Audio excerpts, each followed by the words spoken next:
Thank you all for coming. My name is Richard Hipskind, and I am the investigator in charge with the National Transportation Safety Board. Investigators from NTSB arrived on scene about 2 p.m. today to begin the investigation into the BNSF train collision near Panhandle, Texas. Just to tell you a little bit about NTSB, we are an independent federal agency charged by Congress with investigating every civil aviation accident in the United States and significant accidents in railroad, highway, marine, and pipeline. We also issue safety recommendations aimed at preventing future accidents. Before I go any further, on behalf of NTSB, I would like to extend our sincere condolences to the family and friends of the victims of this tragic accident. Here is the factual information that we know right now. At approximately 8:25 a.m. Central Time, 2 BNSF freight trains collided, resulting in a derailment and fire. Both trains were operated by the BNSF Railway. There were 4 crew members total, 2 on each train. Preliminary reports we have received from the emergency responders on scene indicate that there were fatalities and injuries. I am the investigator in charge for this accident and have been a senior investigator with over 42 years of experience in the railroad industry and as a regulator, and now working with NTSB. I will be leading a multidisciplinary team of experts to find out what happened and to prevent it from happening again. Our mission is to understand not just what happened, but why it happened, and to make recommendations or changes to prevent it from happening again. The NTSB team will be examining the following areas: mechanical, the equipment, track, signals, operations, human performance, data recorders, maintenance records, and witness reports. We will not be determining the probable cause of the accident while we're here on scene, nor will we speculate about what may have caused this accident. We expect to be on scene here for about anywhere from 4 to 5 days. Since we are just beginning our investigation, we do not have a great deal of information to report. However, we will keep you informed by providing regular updates as we learn more about the specifics of the accident. For the latest information on the accident investigation, I encourage you to follow us on Twitter and on our website. You can find us on Twitter at NTSB, and on our website is ntsb.gov. And you can also contact our Public Affairs Office, who's on scene, Nicholas Worrell, and you can reach him at 202-320-3907. After tomorrow, please direct all inquiries to our Public Affairs Officer in Washington, D.C., and that number is 202-314-6100.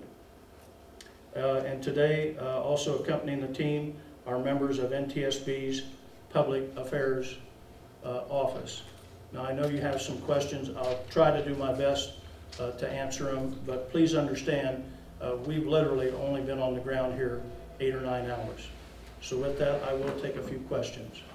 And if you have a question, please do state your name and who you represent, and I'll try to do my best to repeat your question. I'm Leslie Oakson from Channel 4, and I heard that there's been confirmation that body remains have been recovered from the scene. Is that correct?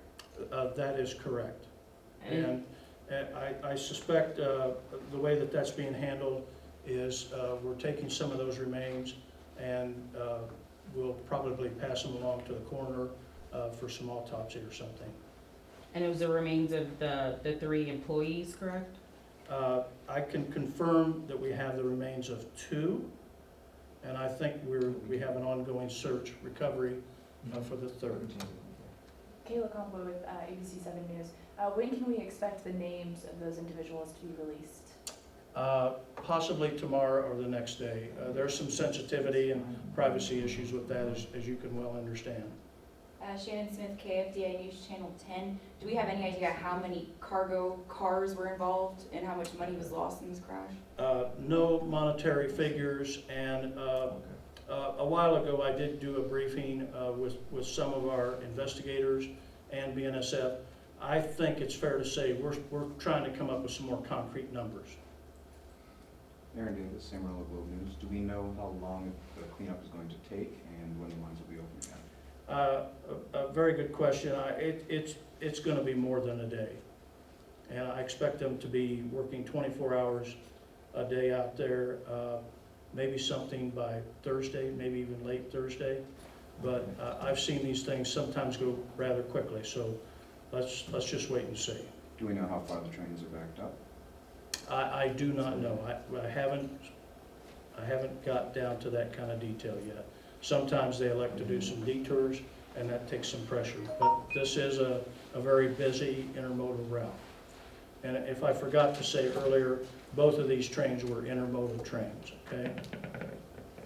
Did these trains have front and back cameras? They were equipped with some digital video recorders, and we're in the process of assessing what we can glean and what we might be able to recover. I would say it's fair to say right now that there's some of that equipment that is very, very damaged. Can you comment on if PTC regulations were implemented on this train or if it's when they will be? That's an ongoing thing. NTSB has, for several decades, advocated very strongly for positive train control, or PTC. I believe I saw some figure that later on this year, this line would be equipped with PTC, but that was not the case for this accident. Is it true that PTC was supposed to be implemented in 2015? The industry has had some very severe challenges with implementing PTC, whether it's bandwidth or getting access to put up towers, things of that nature. And they have approached the Federal Railroad Administration, and they have been granted an extension. But I think it's fair to say PTC is something that's going to be coming on board here, hopefully fairly soon. Does NTSB have any plans to help out the families of the victims?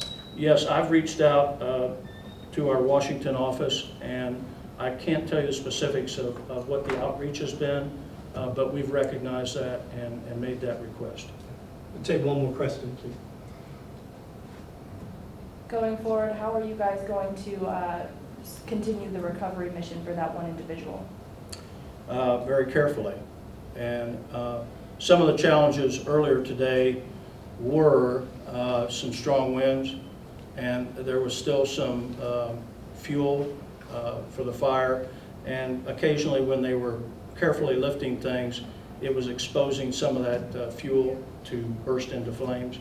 So the recovery process is not over, but hopefully they'll be able to bring some closure to that. Thank you. Thank you all, and you have our contact numbers, and we hope to provide you with some updated bullets in the days coming up. Thank you.